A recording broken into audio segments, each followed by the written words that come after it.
Assalamualaikum warahmatullahi wabarakatuh. Selamat bertemu kembali di mata pelajaran pelayanan farmasi. Pada pertemuan kali ini kita masih akan membahas mengenai pengelolaan perbekalan farmasi di apotek dan rumah sakit. Tetapi pada kali ini kita akan membahas mengenai perbekalan yang ada di rumah sakit. Nah, apa saja sih pengelolaan perbekalan farmasi yang ada di rumah sakit? Sebelum kita masuk ke pengelolaan perbekalan farmasi, alangkah baiknya kita isi dulu dengan pendahuluan ya. Nah, di dalam pengelolaan perbekalan farmasi ini ada yang namanya standar pelayanan kefarmasian.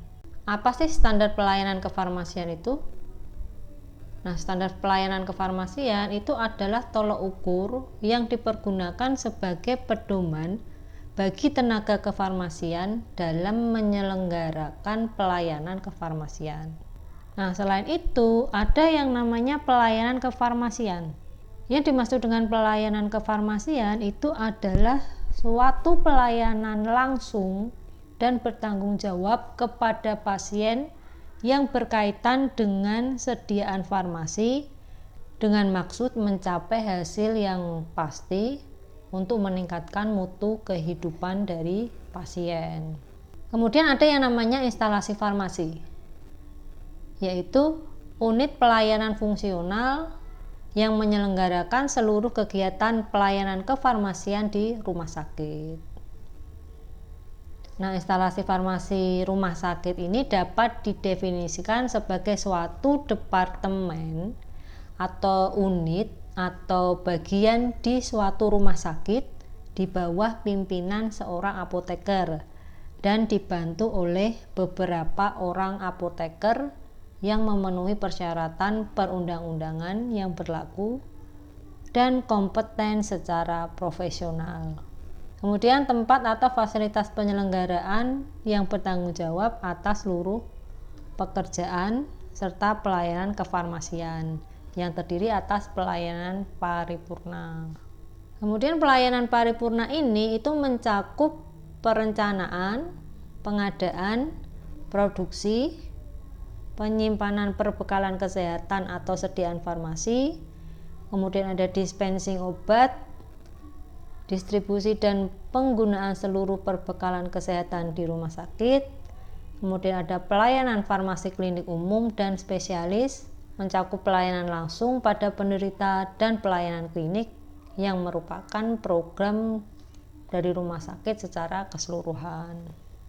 Kemudian adanya pengaturan standar pelayanan kefarmasian di rumah sakit ini bertujuan untuk yang pertama meningkatkan mutu pelayanan kefarmasian, yang kedua menjamin kepastian hukum bagi tenaga kefarmasian, yang ketiga melindungi pasien dan masyarakat dari penggunaan obat yang tidak rasional dalam rangka keselamatan pasien atau pasien safety.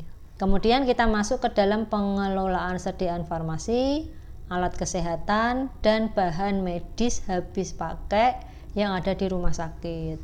Nah, apa saja sih pengelolaan di rumah sakit itu? Yaitu meliputi ada pemilihan, kemudian perencanaan kebutuhan, ada pengadaan, penerimaan, penyimpanan, kemudian pendistribusian, kemudian ada pemusnahan dan penarikan.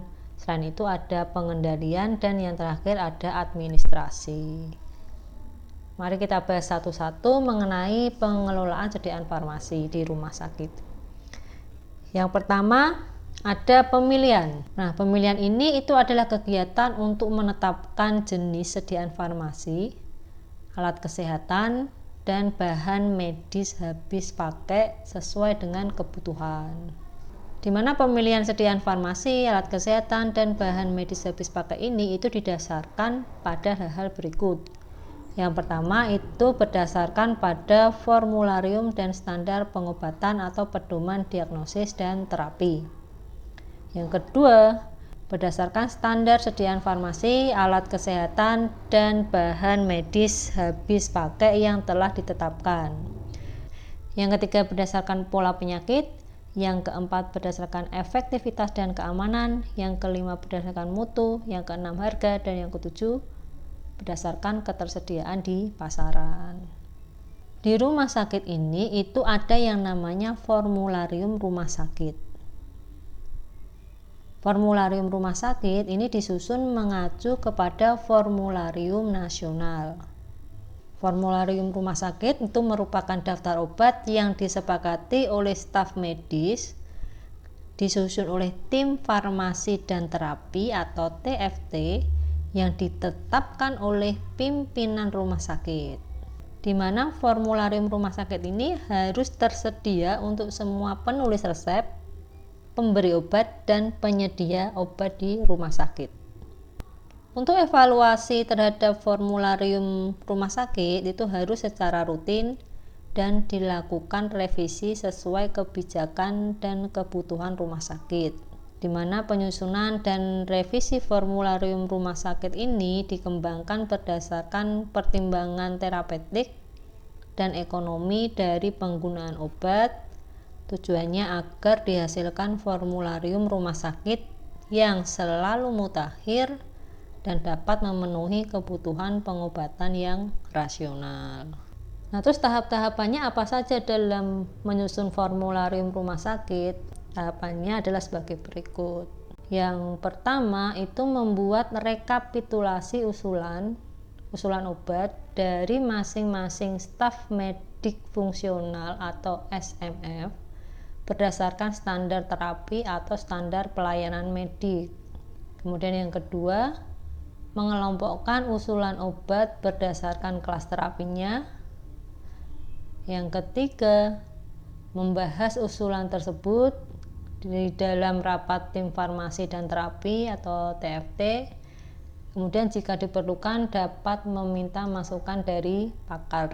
Yang keempat, mengembalikan rancangan hasil pembahasan dari tim farmasi dan terapi ke masing-masing SMF untuk mendapatkan umpan balik. Yang kelima, membahas hasil umpan balik tadi dari masing-masing SMF. Kemudian yang keenam, menetapkan daftar obat yang masuk ke dalam formularium rumah sakit. Setelah itu, yang ketujuh, menyusun kebijakan dan pedoman untuk implementasi. Dan yang terakhir, yang kedelapan, melakukan edukasi mengenai formularium rumah sakit kepada seluruh staf dan melakukan monitoring. Adapun kriteria pemilihan obat untuk masuk ke dalam formularium rumah sakit itu diantaranya ada yang pertama itu mengutamakan penggunaan obat generik. Yang kedua, obat ini harus memiliki rasio manfaat resiko yang paling menguntungkan bagi penderita. Yang ketiga, dasar pemilihannya itu mutunya terjamin, termasuk stabilitas dan bioavailabilitasnya, kemudian praktis dalam penyimpanan dan pengangkutan, begitu juga praktis dalam penggunaan dan penyerahannya. Kemudian kriteria yang berikutnya itu menguntungkan dalam hal kepatuhan dan penerimaan oleh pasien.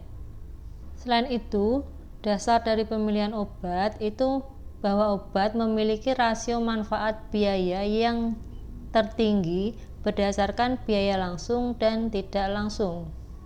Kemudian yang kedelapan, yang terakhir itu obat lain yang terbukti paling efektif secara ilmiah dan aman yang paling dibutuhkan untuk pelayanan dengan harga yang terjangkau. Sehingga dalam rangka meningkatkan kepatuhan terhadap formularium rumah sakit, maka rumah sakit harus mempunyai kebijakan terkait dengan penambahan atau pengurangan obat dalam formularium rumah sakit dengan mempertimbangkan indikasi penggunaan, efektivitas, risiko, dan biaya. Kemudian kita masuk ke perencanaan kebutuhan.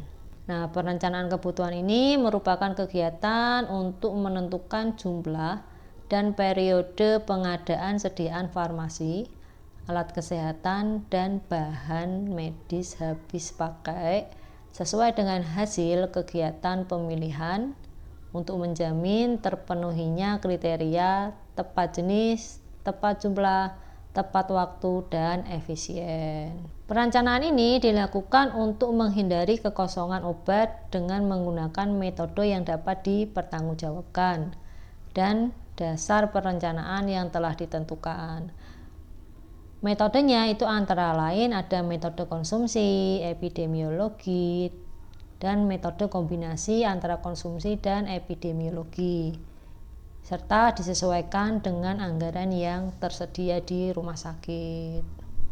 Adapun pedoman perencanaan itu harus mempertimbangkan hal-hal berikut ini.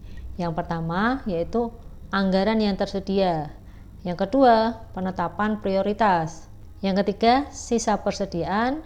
Yang keempat, data pemakaian periode yang lalu.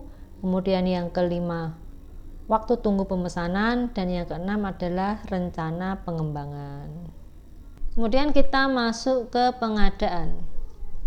Pengadaan ini merupakan kegiatan yang dimaksudkan untuk merealisasikan perencanaan kebutuhan.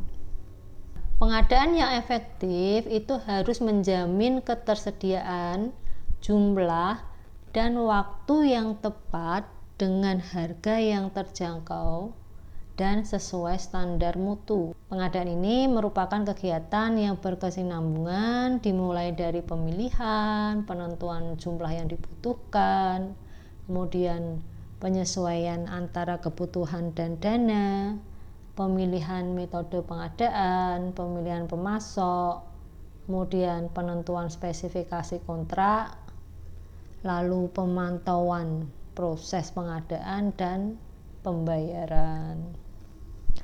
Kemudian untuk memastikan sediaan farmasi, alat kesehatan, dan bahan medis habis pakai sesuai dengan mutu dan spesifikasi yang dipersyaratkan, maka jika proses pengadaan dilaksanakan oleh bagian lain di luar instalasi farmasi, itu harus melibatkan tenaga kefarmasian.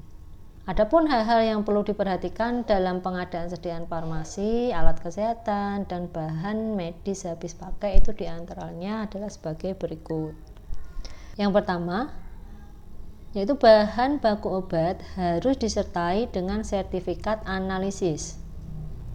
Yang kedua, untuk bahan berbahaya harus menyertakan material safety data sheet atau MSDS. Yang ketiga, sediaan farmasi, alat kesehatan, dan bahan medis habis pakai itu harus mempunyai nomor izin edar. Untuk masa kadaluarsa itu minimal 2 tahun. Kecuali untuk vaksin, reagensia itu tidak 2 tahun ya, atau pada kondisi tertentu yang dapat dipertanggungjawabkan. Kemudian rumah sakit ini harus memiliki mekanisme yang mencegah kekosongan stok obat yang secara normalnya tersedia di rumah sakit dan mendapatkan obat saat instalasi farmasi tutup. Nah, pengadaan ini dapat dilakukan melalui beberapa cara. Cara yang pertama itu dilakukan dengan pembelian. Untuk rumah sakit pemerintah, pembelian sediaan farmasi, alat kesehatan, atau bahan medis habis pakai ini harus sesuai dengan ketentuan pengadaan barang dan jasa yang berlaku. Adapun hal-hal yang harus diperhatikan dalam pembelian itu antara lain yang pertama, kriteria sediaan farmasi, alat kesehatan, dan bahan medis habis pakai meliputi kriteria umum dan kriteria mutu obat. Yang kedua, diperhatikan persyaratan pemasoknya.